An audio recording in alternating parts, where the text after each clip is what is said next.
Inside America's Boardrooms, the informational show for board members and corporate secretaries.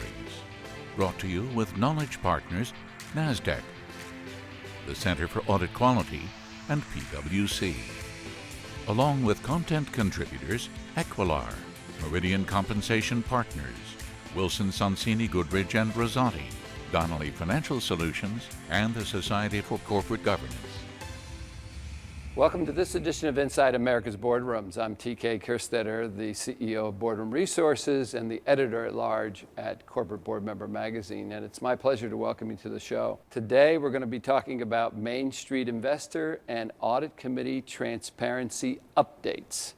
And who better to talk about those topics than Cindy Fornelli, who's the Executive Director of the Center of Audit Quality. Welcome back, Cindy. Thank you, TK. So the CAQ for 11 years straight has done this annual Main Street Investor Survey. And what's significant is, and this is all good news, and we've seen this climb, that 85% of Main Street investors are confident in the U.S. capital markets, an all-time high for the survey. So what do you think is contributing to this sort of movement?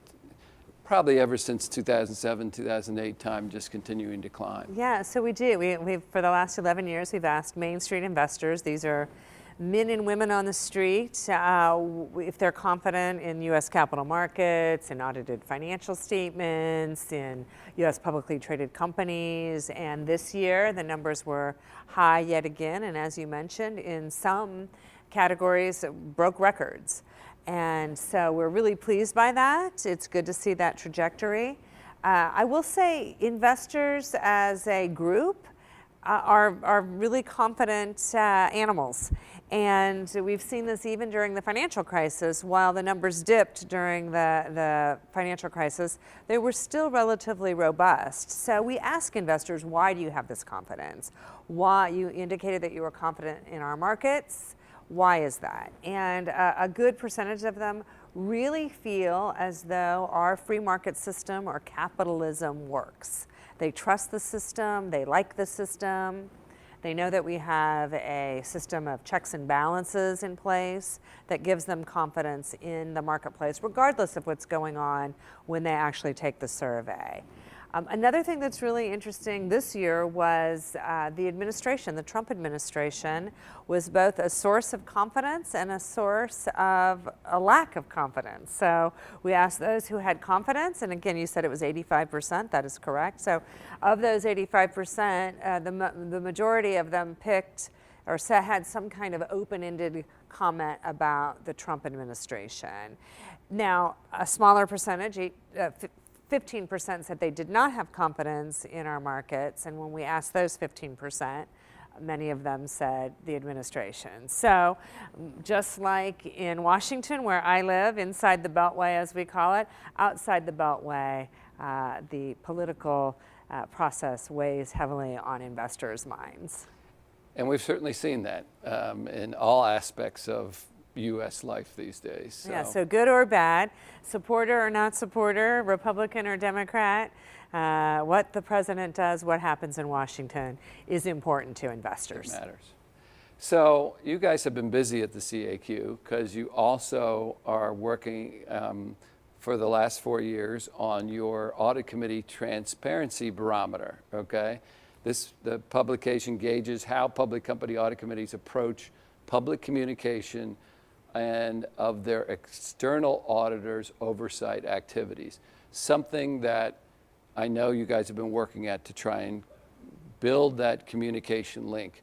So tell us about what the trends are that are driving that right now. Well, we were really pleased to see again this year, and as you mentioned, this is our 4th year doing the Transparency Barometer.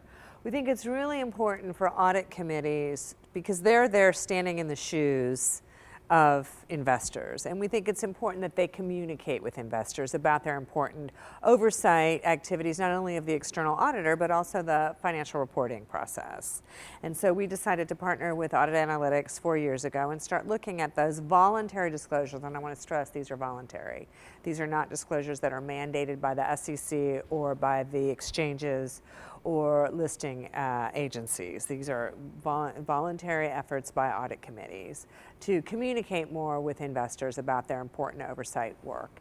And so we're very pleased to see that those numbers are ticking up. So for instance, just to give you some context, this year 37% of those in the S&P 500, and we look at the S&P Composite 1500. So we look at large, medium, and small cap companies. And of the S&P 500, 37% talks about the audit committee's consideration and recommending the appointment of the audit firm. That's up from just 13% in 2014. Looking at mid-cap companies, 24% increased their discussion of the audit committee's considerations in appointing the auditor. That's up from 10% in 2014. 38% of the S&P 500 companies disclosed the criteria considered in evaluating the audit firm, which is a jump from 8% in 2014. So while these numbers, we'd like to see them be higher, we are encouraged to see that these voluntary disclosures are indeed increasing by audit committees. So I would invite your viewers to go to the caq.org website, where the full barometers report is up on site, free of charge, publicly available, as are prior years too, but some really good data in there. We're also, though, this year we added a new feature to our barometer, and that was a call to action for audit committees. And this year, what we've asked audit committees to consider is to talk about their evaluation of their external auditor. We at the CAQ think it's important that the audit committee evaluate the external auditor on an annual basis. In fact, we have a tool that helps audit committees do that, and we saw an increase in audit committees discussing that they do a review of their external auditor on an annual basis, and we think that's really important. So we're asking audit committees to do that evaluation, and also to disclose that they're doing that. So you must feel pretty good at the Center for Audit Quality when you look at the last, 10 years, and what used to be a focus where a lot of people were concerned about what was happening in the audit committee, what was the relationship with the external auditors, whatever. There has been sort of no bad news, meaning that has grown to the point that people have a lot of confidence, and we've seen that in the investor study as well, that they have a lot of confidence in what's happening in the procedures and the process for audit committees. That has to make you feel good that sort of was taken out as a sort of investor issue. Well, it's a system, right? And we all have our role to play. So the role of the external auditor is very important in the system. The role of the board of directors, very important in the system. The role of the independent audit committee, very important in the system. Regulators, educators, I mean, we all have an important role to play. And what I think you've seen in the last 10 or 15 years is all of those players doing their own part for continuous improvement, but also collaborating together and working closely together to supplement and to enhance the work of others, which is why it's so important that we partner with you, TK, and inside America's Boardroom, because you have your finger on the pulse of what's going on in the boardroom, which is so complementary to the work that the auditors do, and vice versa. So these kinds of collaborations and these working together and providing opportunities for us to talk to one another and to each other's members and constituencies, I think is really critically important. Well, we only have about a minute left, but before you leave, I wanted to make sure that I asked you this. This is new, but last month the SEC approved the PCAOB's enhancement to the auditor's reporting model in an aim to providing additional information to financial statement users. This is coming out in phases. This is big too. Yeah, this is a huge change. That's why I wanted to make sure we got this in, but just take the little time we have left and just sort of give the context of this, if you could. Well, for the first time in maybe 100 years, the auditor's report is changing. So investors value the pass-fail model that we've had historically, but they want more information. Again, and I think it goes to that trust that they have in auditors, right? What do you see that you think is critical audit matters? You're in there with the board, you're in there with the audit committee. What's important? What do we as investors need to know are critical audit matters? And so that is what the PCAOB's new auditors reporting model is meant to address. You're right, it is going into effect in phases. The first phase, which is coming this year, at the end of this year for calendar in companies, the big change there is about tenure. The auditors now in their report will disclose the length of the tenure with that particular company. We also, though, I want to stress, I still think it's important. We've seen more and more audit committees in our barometer make that disclosure, and we think they should continue to do that disclosure even when the auditors are making that disclosure, because the audit committee in their report can give context, where the auditor's report is just a data point. So I think that context is important. So we do encourage audit committees to continue to do that. But the bigger changes are probably the critical audit matters that are coming about in 2019 or 2020, depending on the size of the company.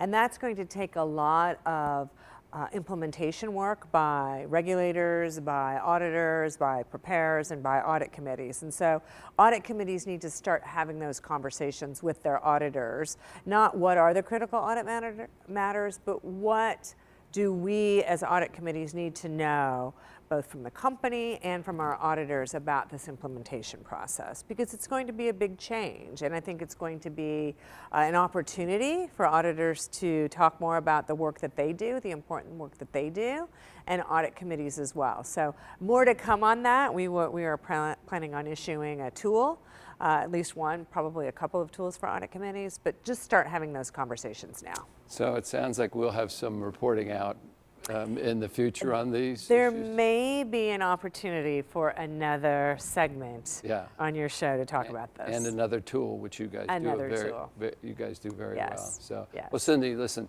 thank you again for joining us and giving us the update. I know in 2018, we may even want to take a step back, because we don't want to assume that just because things have gone smooth that we don't reiterate some of the most important points and steps that audit committees should be taking, so that nobody forgets and we can keep this. But I think that's right. I mean, until those numbers are 100% confident, I think we have more work to do. Okay. Well, thank you for taking the time to join me. And that will conclude this edition of Inside America's Boardrooms. We hope you enjoyed the show. We'll be back again next week when we take a look at another critical topic that'll help you be a better board member or committee member. So we'll see you then. Join us again next week for Inside America's Boardrooms. Brought to you with Knowledge Partners, NASDAQ, the Center for Audit Quality, and PwC. Along with content contributors Equilar, Meridian Compensation Partners, Wilson Sonsini Goodrich and Rosati, Donnelly Financial Solutions, and the Society for Corporate Governance.